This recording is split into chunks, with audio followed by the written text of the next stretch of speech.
Selamat pagi, anak-anak.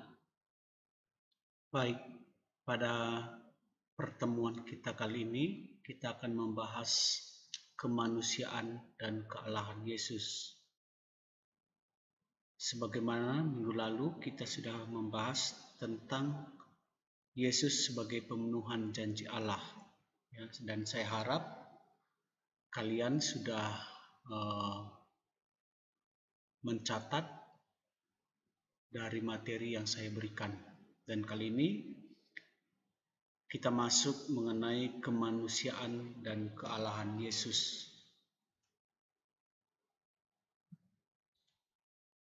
Sebagai awal pembelajaran kita, tentu kita harus mengerti tujuan pembelajaran kita, kenapa kita belajar tentang kemanusiaan dan kealahan Yesus. Yang pertama yang perlu kita pahami nantinya adalah kita harus memahami apa ciri-ciri Allah dan ciri-ciri manusia. Kita harus memahami ciri-ciri Allah dan ciri-ciri dari manusia. Yang selanjutnya, kita juga harus memahami bahwa Yesus Kristus itu sungguh-sungguh Allah dan sekaligus juga sungguh-sungguh manusia. Maka sehingga terdorong untuk meneladani cintanya. Jadi kita harus memahami dua dimensi itu, sebagai Allah dan sebagai manusia. Baik, maka kita harus tahu sebagai kata pengantar dari materi kita ini bahwa manusia itu memiliki pada dasarnya dua dimensi. Sebagai manusia pada dasarnya memiliki dua dimensi, kemanusiaan dan ilahi. Jadi kita itu memiliki dua dimensi, kemanusiaan dan ilahi. Apa itu contohnya dari dua dimensi dari segi manusia? Dari kemanusiaan kita, itu dari segi dimensi manusia, misalnya kita merasa haus, kita merasa kelaparan, kita pernah marah, dan lain sebagainya. Itu adalah contoh dimensi kemanusiaan. Sedangkan contoh dari dimensi ilahi dari sisi manusia itu adalah berdoa, berbelas kasih, suka menolong, memaafkan, dan lain sebagainya. Maka saya bilang pada dasarnya manusia itu memiliki dua dimensi, kemanusiaan dan ilahi. Maka dimensi kemanusiaan harus disertai dimensi keilahian. Saya ulang, dimensi kemanusiaan itu harus disertai dengan dimensi keilahian. Kenapa begitu? Karena kalau hanya dimensi kemanusiaan saja, berarti kita sama saja derajatnya dengan hewan ataupun dengan binatang. Kalau hanya dimensi manusia saja, maka yang membedakan kita manusia dengan hewan itu adalah dimensi keilahiannya, dimensi keilahiannya. Kalau kamu masih ingat pelajaran ataupun materi kelas 7, bahwa yang membedakan manusia dengan makhluk hidup yang lainnya bahwa ada 3. Yang pertama itu adalah akal budi, Yang pertama itu akal budi, yang kedua itu adalah manusia itu bebas, bebas. Yang ketiga itu bahwa manusia itu memiliki pikiran ataupun memiliki hati nurani, hati nurani. Jadi itulah yang membedakan manusia dengan makhluk hidup yang lainnya. Maka sekali lagi saya jelaskan, manusia itu harus memiliki dua dimensi. Kalau hanya ada satu dimensi saja, misalnya dimensi kemanusiaan, maka sama saja derajatnya manusia kita dengan binatang. Maka dalam diri Yesus tampaklah secara sempurna bahwa Yesus itu sungguh manusia dan sungguh Allah. Ya. Maka dari kedua ini, Allah ataupun Yesus itu akan secara sempurna karena dia itu sungguh-sungguh manusia dan sekaligus sungguh-sungguh Allah, ataupun 100% Allah dan 100% manusia. Dan ini saya yakin sulit dipahami secara akal manusia, ya. Saya yakin sulit dipahami bagaimana Yesus itu dikatakan 100% Allah dan sekaligus juga 100% manusia, ya. Maka kita harus memahaminya secara lebih. Baik, saya akan lanjutkan. Maka tentu kita harus memahami apa sih ciri-ciri kemanusiaan dan ciri-ciri kealahan. Seperti saya sudah jelaskan di awal tadi, kalau ciri-ciri kemanusiaan bisa kita lihat, ya. Misalnya dikandung dan dilahirkan seorang ibu, ya. Yesus juga dia tidak langsung besar, tidak. Dia ada proses seperti manusia normal pada umumnya, ya. Dia dikandung dari seorang ibu Maria, ya, dan dilahirkan. Nah, kita pun sama, ya, dikandung dan dilahirkan. Begitu juga dengan Yesus. Selanjutnya berjenis kelamin, membutuhkan makanan, bahwa sama seperti Yesus. Yesus juga memiliki jenis kelamin, ya, yaitu laki-laki, membutuhkan makanan. Yesus pun pernah lapar, sama seperti kita yang membutuhkan makanan. Selanjutnya membutuhkan pakaian, rumah, kasih sayang. Yesus pun demikian, ya, membutuhkan pakaian karena selain untuk tidak dingin, ya, supaya menutup aurat. Membutuhkan rumah, membutuhkan kasih sayang. Selanjutnya memiliki panca indera, dapat berpikir, merasa gembira, sedih, bimbang, dan dapat mati. Nah, ini adalah ciri-ciri kemanusiaan ataupun ciri-ciri manusia pada umumnya. Hal ini jugalah yang dialami oleh Yesus, ya, merasa gembira, pernah sedih, pernah bimbang, dan akhirnya mati. Selanjutnya ciri-ciri kealahan, bahwa ciri-ciri kealahan ini manusia dengan Yesus tentu berbeda.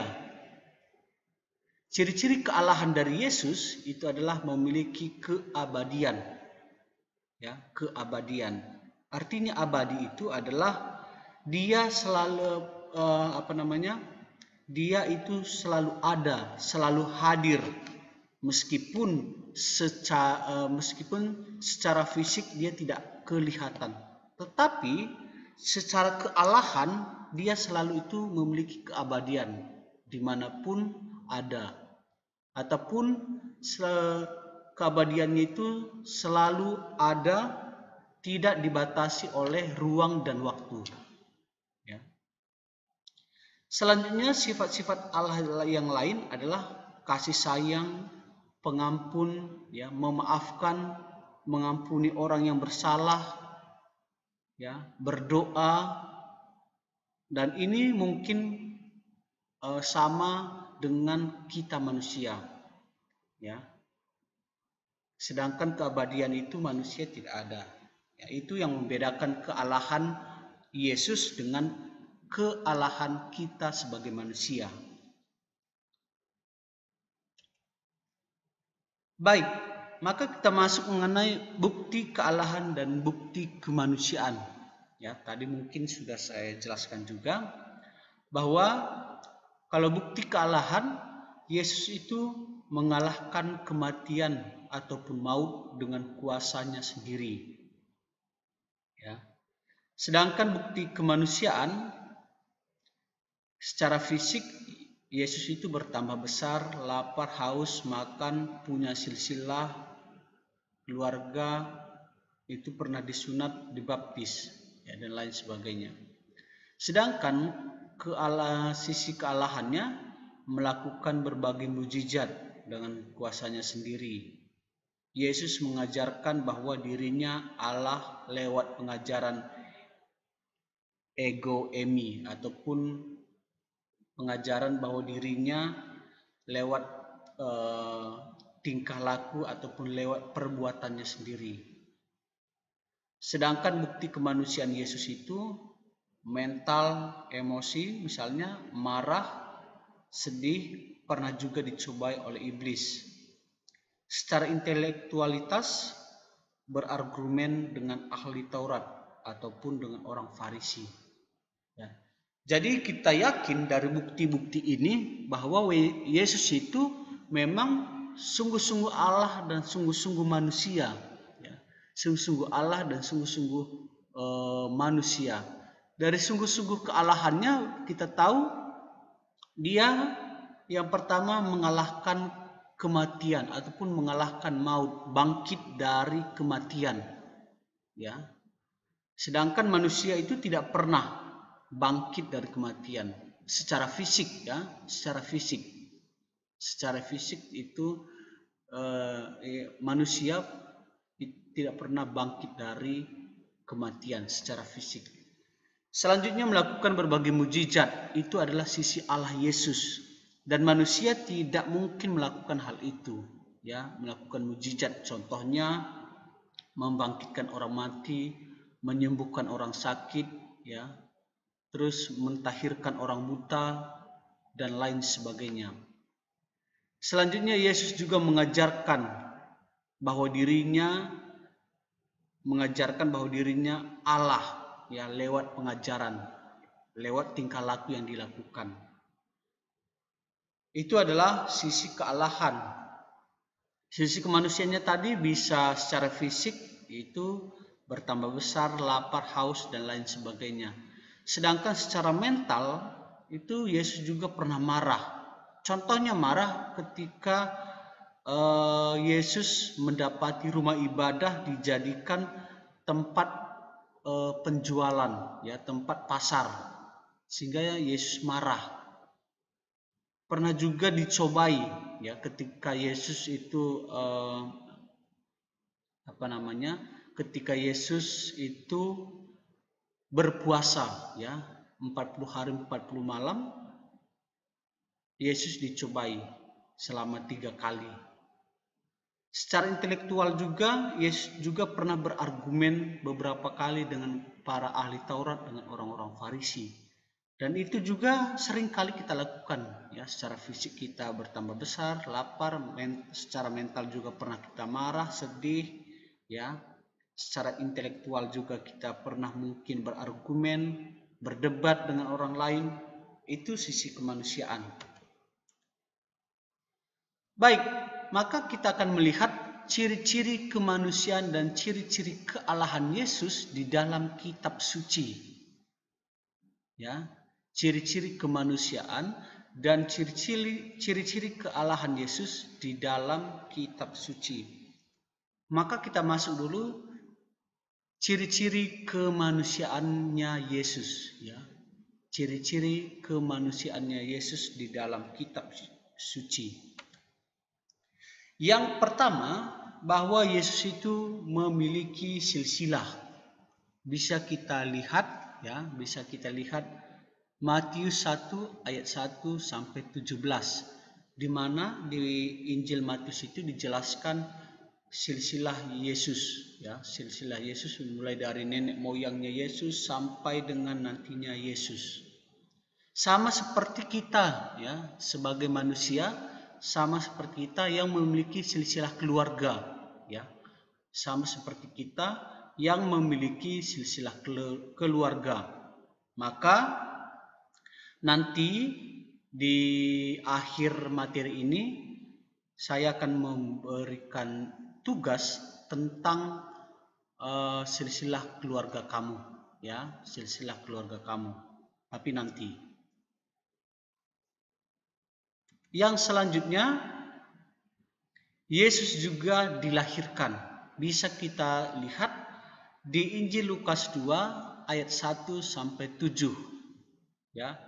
Di Injil Lukas 2 ayat 1 sampai 7 bahwa Yesus juga itu tidak serta-merta langsung besar, tidak.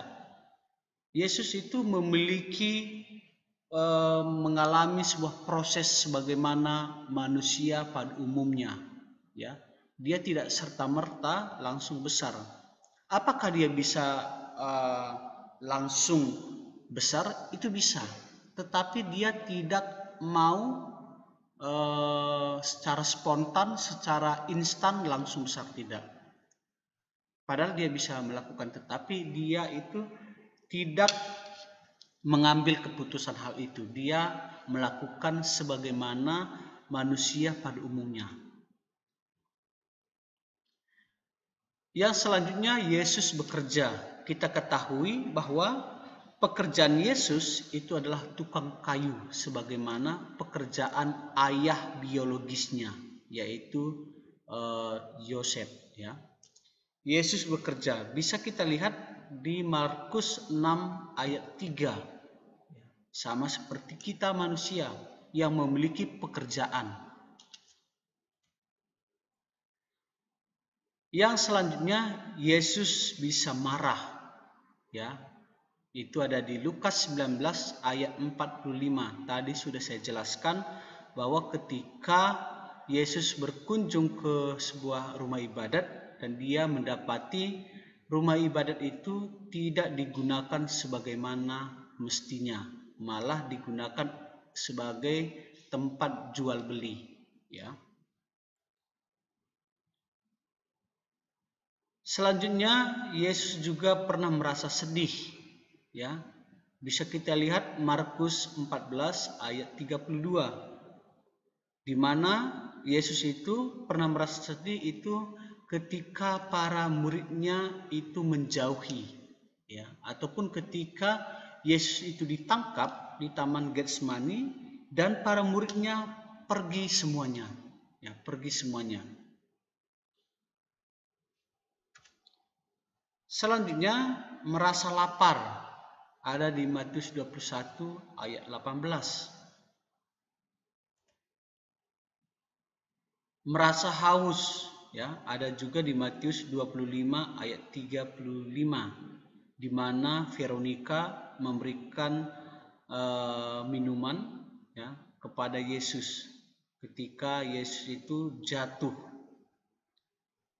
memanggul salib, dan Veronika memberikan minuman. Artinya bahwa Yesus itu merasa haus dan ketakutan. Lukas 22 ayat 44, ya. Lukas 22 ayat 44. Dan pada akhirnya Yesus juga mengalami mati, ataupun dia juga sebagai manusia itu mati. Lukas 23 ayat 44 sampai 49. Nah, inilah ciri-ciri bahwa Yesus itu sungguh-sungguh manusia, ya. Inilah ciri-ciri bahwa Yesus itu sungguh-sungguh manusia. Dan itu bisa kita lihat di dalam kitab suci, bahwa Yesus itu memiliki silsilah, dilahirkan sampai selanjutnya dan pada akhirnya mati. Sama seperti manusia pada umumnya, kita sebagai manusia sama, dan pada akhirnya mati. Dan ini kita dengan Yesus itu sama, pernah mengalami hal demikian. Maka kita masuk mengenai bahwa Yesus itu sungguh-sungguh Allah. Ya, kita masuk mengenai Yesus itu sungguh-sungguh Allah. Bisa kita cek, bisa kita lihat di dalam kitab suci bahwa dikatakan Yesus itu sungguh-sungguh Allah. Bisa dilihat bahwa Yesus itu melakukan mujizat, Di dalam kitab suci banyak sekali Yesus melakukan mujizat. Ya, salah satunya misalnya tadi mungkin sudah juga saya jelaskan, Yesus membangkitkan orang mati. Yesus mengampuni orang berdosa, ya. Yesus meredakan angin topan, ya. Yesus meredakan angin topan. Yesus membuat mujizat, ya, di mana memberikan 5.000 orang makanan. Ya. Selanjutnya Yesus menyembuhkan orang yang sakit kusta dan lain sebagainya. Ya, dan lain sebagainya. Itu adalah Yesus melakukan mujizat. Dan ini tidak mungkin bisa dilakukan oleh manusia pada umumnya. Ya, tidak mungkin bisa melakukan yang membangkitkan orang mati, tidak mungkin. Hanya Yesus yang bisa melakukan hal itu. Selanjutnya, Yesus memiliki kuasa mengampuni dosa, ya. Misalnya bisa kita lihat, ya, ini ada beberapa teks kitab suci ataupun beberapa ayat yang saya tampilkan di dalam kitab suci tentang mengampuni dosa. Misalnya ketika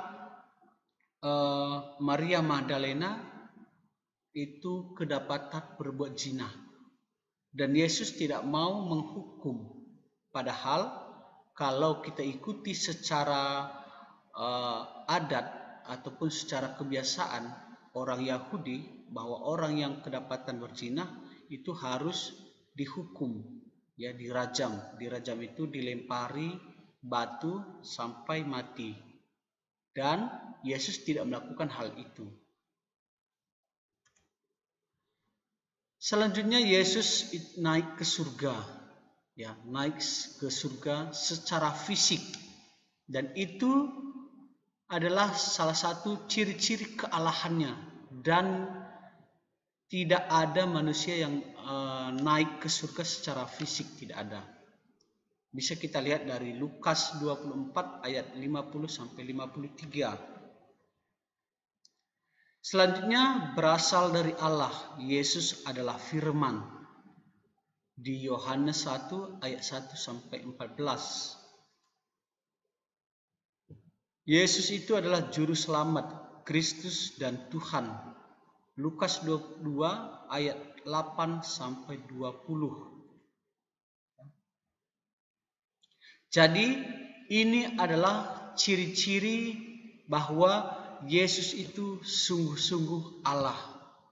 Inilah yang membedakan kita sebagai manusia dengan Yesus dalam hal bentuk ciri-ciri kealahannya, ya. Baik, maka kita masuk mengenai kitab suci Lukas 2 ayat 1 sampai 20. Lukas 2 ayat 1 sampai 20. Saya tidak akan membacakan secara keseluruhan. Saya harapkan kamu di rumah bisa membacanya kitab suci ini. Namun saya akan menjelaskan makna dari Lukas 2 ayat 1 sampai 20. Inti dari Lukas 2 ayat 1 sampai 20 adalah intinya sebagai berikut. Bahwa Allah menjelma menjadi manusia karena dia solidar dengan kehidupan manusia. Jadi Allah itu ataupun Yesus itu bukan tidak mungkin dia bisa menyelamatkan manusia, ya, tanpa harus menderita di kayu salib. Dia bisa melakukan hal itu. Tetapi Yesus tidak mau melakukan secara instan, ya. Yesus itu tidak mau melakukan secara instan untuk menebus manusia, tidak mau.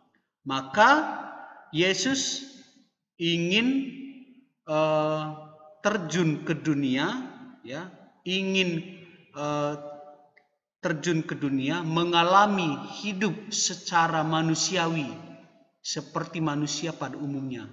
Maka Yesus itu lahir memiliki ayah ibu sebagaimana manusia pada umumnya dan menebus dosa manusia secara manusiawi, ya, secara manusiawi. Dia dihukum memanggul kayu salib sampai ke gunung Golgota. Jadi Yesus itu adalah dia ingin solider dengan kehidupan manusia. Yang selanjutnya, inti selanjutnya, dia ingin mengalami suka duka yang dirasakan sebagaimana manusia. Jadi Yesus itu ingin merasakan, ingin mengalami suka dukanya yang dirasakan oleh manusia. Maka dia terjun sebagai manusia. Selanjutnya, Allah mengambil kodrat manusia kecuali dalam hal dosa. Jadi maksudnya adalah Allah ataupun Yesus itu sama seperti manusia pada umumnya. Hanya saja dalam hal dosa itu tidak. Allah ataupun Yesus itu tidak memiliki dosa. Jadi kecuali dalam hal dosa, manusia dan Allah itu sama. Dalam hal kemanusiaan, ya, dalam hal dimensi kemanusiaan sama. Kecuali dalam hal dosa. Selanjutnya, Yesus adalah manusia, tetapi ingat sekaligus juga Allah. Ya, Yesus itu adalah manusia, tetapi sekaligus juga Allah. Dan yang terakhir, walau ia Allah, ia tidak meninggikan dirinya, dan ia mau turun ke bumi untuk menyelamatkan manusia. Nah, itulah yang menjadi yang menjadi titik ataupun yang menjadi tekanan kita yang di dalam materi ini, bahwa walaupun dia Allah, ia tidak meninggikan dirinya dan ia mau turun ke bumi untuk menyelamatkan manusia. Jadi tadi saya sudah jelaskan, meskipun Allah itu sebenarnya bisa menyelamatkan manusia tanpa menderita di kayu salib, bisa. Tetapi hal itu dia tidak lakukan.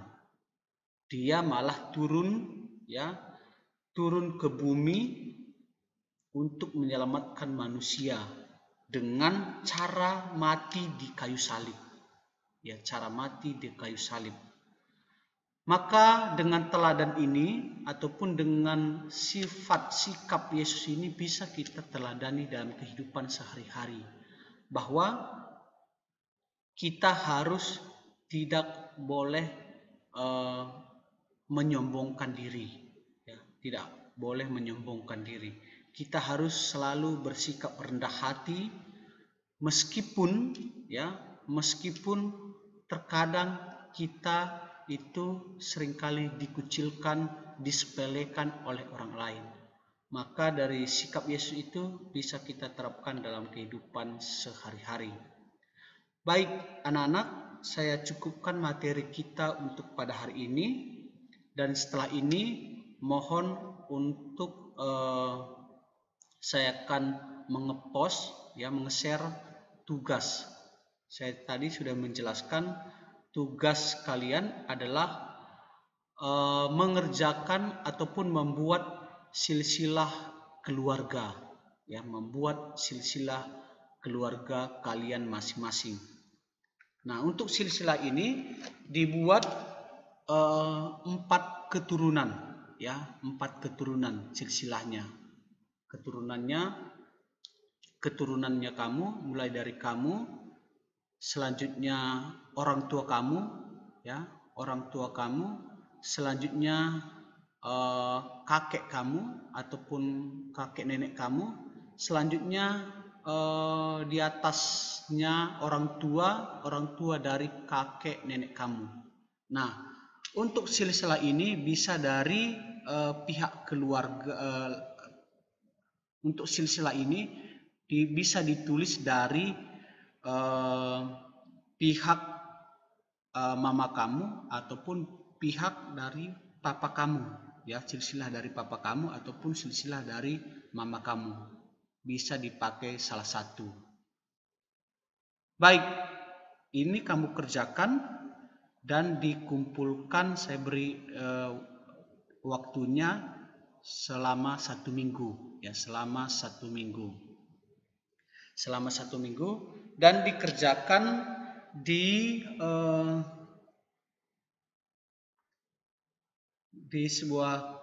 kertas, ya, ataupun di kertas gambar, ya, kertas gambar ataupun kertas A3 yang agak lebih besar, ya, A3 agak lebih besar, ditulis dengan judul silsilah keluarga dengan nama-namanya, ya. Maka nanti mohon ditanya papa atau mama kamu, karena mama kamu atau papa kamu yang tahu nama-namanya, nama-nama yang jelas. Setelah kamu tulis di A3, maka tulisannya itu agak lebih besar, ya, tulisannya agak lebih besar supaya itu nanti bisa dibaca oleh saya. Setelah ditulis, dihias juga boleh, pokoknya sekreatifnya kamu, dihias juga boleh. Setelah dihias, ditulis nama, maka fotonya jangan ngeblur, ya, supaya saya bisa baca di foto, dan dikirim lewat Google Classroom. Saya tidak terima lewat WA, ya. Saya tidak terima lewat WA, tetapi saya terima lewat Google Classroom. Saya kira cukup jelas untuk tugasnya. Nanti kalau kurang jelas boleh ditanya lewat WA, tetapi mengirimkan tugas itu lewat Google Classroom. Baik, terima kasih.